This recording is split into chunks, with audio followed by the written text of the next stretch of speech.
memang sana itu kan schedule haji kan benar ya, itu pagi-pagi ada batch yang pagi sekali sebelum subuh itu yang memang untuk mengangkut hasil pertanian perdagangan itu lagi itu segera kita launching untuk supaya menampung masyarakat yang membawa hasil dagangan dari daerah ke Jakarta. Kereta api penumpang kelas ekonomi khusus dan pedagang saat ini masih dalam modifikasi di UPT Balai Yasa Surabaya Gubeng.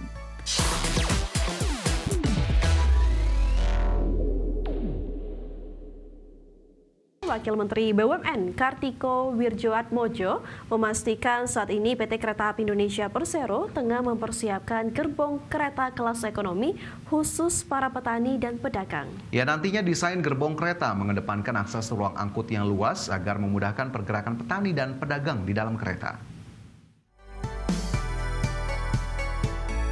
PT Kereta Api Indonesia Persero dipastikan saat ini tengah mempersiapkan gerbong kereta khusus para petani dan pedagang yang membawa barang dagangannya dari daerah ke Jakarta. Menurut Wakil Menteri BUMN Kartiko Wirjoatmojo, rencananya dalam waktu dekat gerbong kereta khusus petani dan pedagang akan diresmikan. Nantinya para petani maupun pedagang dapat membawa dagangannya di gerbong khusus pada pagi hari sebelum waktu subuh. Ini kan memang sana itu kan schedule haji kan benar ya, itu pagi-pagi ada batch yang pagi sekali sebelum subuh itu yang memang untuk mengangkut hasil pertanian perdagangan itu lagi itu segera kita launching untuk supaya menampung masyarakat yang membawa hasil dagangan dari daerah ke Jakarta. Kereta api penumpang kelas ekonomi khusus dan pedagang saat ini masih dalam modifikasi di UPT Balai Yasa Surabaya Gubeng. Nantinya desain gerbong kereta khusus petani dan pedagang akan mengedepankan akses ruang angkut yang luas agar memudahkan pergerakan petani dan pedagang di dalam kereta. Dari Jakarta, Ricky Anwardi, IDX Channel. Masih di Prime Market Highlight pemirsa, DPR RI bergerak cepat menyelesaikan revisi UU Haji dan Umroh untuk meningkatkan kualitas pelayanan bagi para calon jemaah. Anggota Komisi 8 DPR RI Maman Imanul Haq mengungkapkan bahwa revisi undang-undang ini sangat urgent mengingat Presiden Prabowo Subianto telah membentuk Badan Penyelenggara Haji. Melalui badan tersebut ke depan pelaksanaan haji dan umroh tidak lagi di bawah koordinasi Kementerian Agama. Pemerintah kemudian membuka wacana agar badan tersebut dibentuk sebagai kementerian. Nantinya Direktorat Jenderal Penyelenggaraan Haji dan Umroh Kementerian Agama akan ditiadakan usai Badan Penyelenggara Haji menjadi kementerian. Kini pemerintah dan DPR RI tengah membahas rancangan Undang-Undang Haji dan Umroh, yang mana undang-undang tersebut nantinya akan mengubah nomenklatur BP Haji menjadi kementerian. Hari ini sudah hampir rampung menyelesaikan rancangan undang-undang ini. Akan ada hasil dari revisi undang-undang ini, Kementerian Haji dan Umroh sebagai pelaksanaan atau kelanjutan dari Badan Haji kemarin. Dengan struktur kementerian di pusat sampai ke tingkat daerah. Nah, kita sudah meminta kepada pemerintah agar proses undang-undang ini dipercepat pengesahannya. Walaupun sudah disahkan DPR, lalu dibuatkan undang-undang pemerintah peraturan pemerintahnya. Kenapa? Karena Arab Saudi hari ini mempercepat timeline pelaksanaan haji. Dalam undang-undang haji ini Kementerian Agama sudah selesai. Jadi selama 70 tahun lebih ya haji. Sementara itu Badan Kerjasama Antar Parlemen atau BKSAP DPR RI menegaskan bahwa Indonesia perlu memaksimalkan kemitraan ekonomi dan perdagangan secara komprehensif dengan Uni Eropa. Ya, Ketua Badan Kerjasama Antar Parlemen atau BKSAP DPR RI, Mardani Alisera menilai percepatan perjanjian kemitraan ekonomi komprehensif Indonesia-Uni Eropa bisa membuka peluang sebesar-besarnya bagi perdagangan dan investasi Indonesia dan Uni Eropa. Pasalnya, Uni Eropa bisa menjadi pintu masuk ke pasar global, mengingat kawasan Uni Eropa sangat strategis dalam menghadapi ketidakpastian global.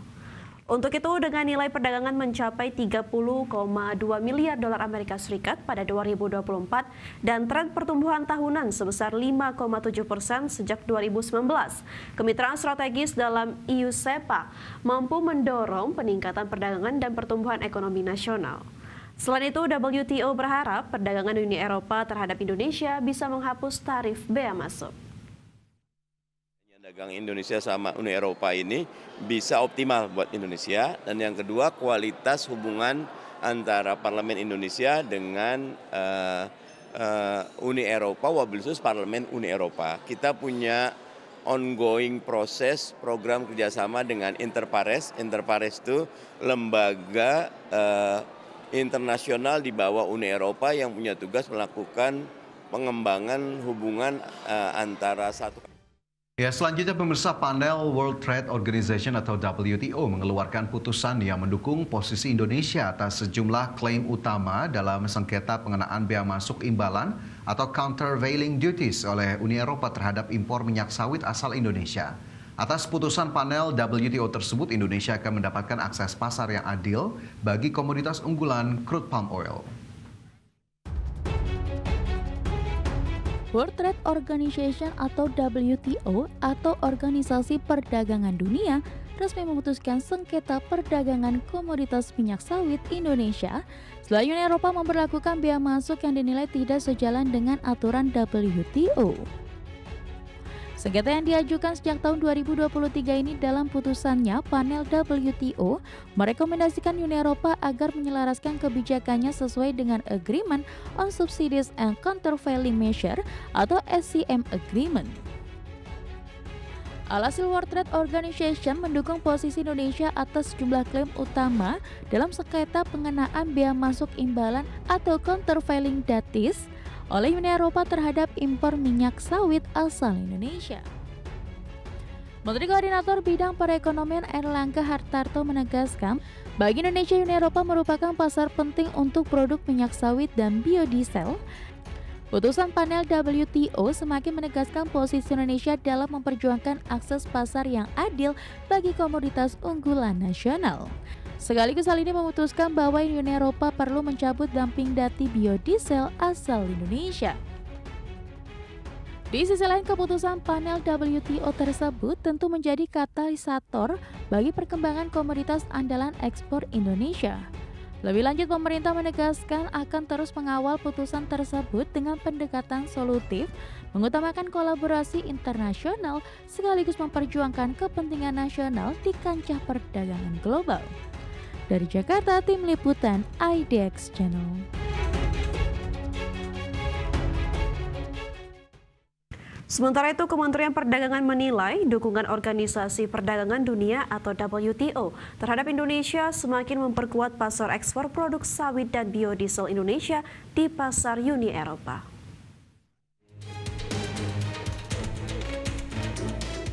Indonesia secara resmi mendapat dukungan World Trade Organization atau WTO dalam sengketa penetapan bea masuk produk unggulan Indonesia ke pasar Uni Eropa.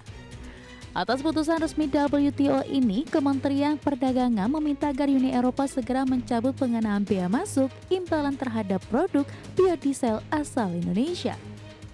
Hal ini seiring dengan panel Organisasi Perdagangan Dunia yang telah mengeluarkan putusan ihwal mendukung posisi Indonesia atas jumlah klaim utama dalam sengketa perdagangan melawan Uni Eropa terkait pengenaan bea masuk imbalan atau countervailing duties terhadap produk biodiesel asal Indonesia.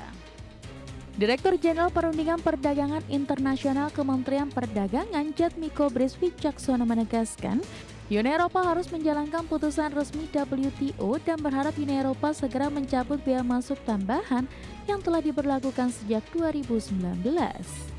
Putusan panel WTO mewajibkan agar Uni Eropa untuk menyesuaikan kebijakan pengenaan bea masuk imbalan atau anti subsidi terhadap produk biodiesel Indonesia. Di sisi lain, putusan panel WTO ini akan memiliki dampak yang lebih nyata jika Uni Eropa bersedia mencabut bea masuk tambahan atas biodiesel Indonesia tanpa mengajukan banding ke Badan Banding WTO. Jatmiko menekankan kemenangan ini tidak hanya berdampak positif bagi ekspor biodiesel Indonesia, melainkan juga memberi perlindungan terhadap produk ekspor lain seperti minyak kelapa sawit atau crude palm oil. Kedepan, pemerintah mendorong Uni Eropa untuk segera menyesuaikan kebijakannya termasuk mencabut bea masuk. Tim Liputan IDX Channel.